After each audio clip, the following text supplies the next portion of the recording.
Comme tous les ans, M. Bricogne a proposé à nous, étudiants de la filière, de participer à l'organisation d'un amphi-métier pour présenter la filière et les débouchés qu'elle propose. J'avais participé à Suite il y a 2 ans et ça m'avait vraiment motivée et poussée vers la filière CMI que, comme vous l'aurez compris, je suis aujourd'hui. J'avais vraiment envie d'aider les gens indécis par rapport à leur filière comme moi je l'étais il y a 2 ans et comme du coup on m'a aidé, que ce soit les étudiants qui étaient présents, les intervenants et les professeurs de la filière que j'avais pu rencontrer lors de cet événement. Je suis maintenant chez Safran Helicopter Engines en région parisienne et j'ai intégré le bureau d'études conception mécanique des circuits carburants des moteurs d'hélicoptères. Ce soir, c'était assez sympathique de pouvoir échanger avec les étudiants, notamment sur qu'est-ce que l'UTC m'a apporté dans le monde du travail.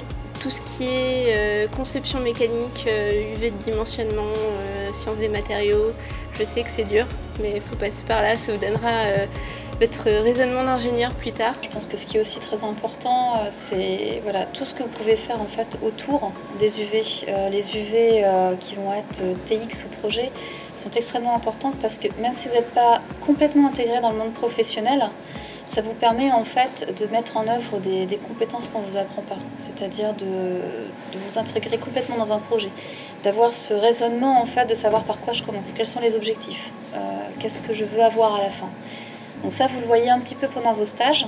Finalement, 6 mois, c'est un peu court. Donc, toutes ces expériences que vous pouvez faire à l'UTC avec des industriels, avec donc des professeurs, il y a beaucoup de professeurs qui vous proposent donc des UV projets comme ça. Il ne faut surtout pas hésiter à y aller, quoi. De pouvoir dire aux jeunes femmes qui sont là, qui se posent des questions, vous en posez pas tant que ça, quoi. Vous allez avoir des opportunités, vous avez les moyens que vous vous donnerez et vous pourrez avoir la carrière que vous souhaitez avoir. Pour cette 4e édition, pour la première fois, on a choisi de faire venir uniquement des intervenantes féminines et de faire labelliser l'événement par l'association Elle Bouge. Parce que c'est vrai que le plus souvent, c'est des hommes qui venaient présenter leur carrière. Moi, ça avait été mon cas il y a 2 ans. J'avais beaucoup aimé leur présentation, c'était très intéressant. Mais là, de voir des femmes présenter les leurs, au-delà de l'intérêt, c'est aussi passionnant et très inspirant.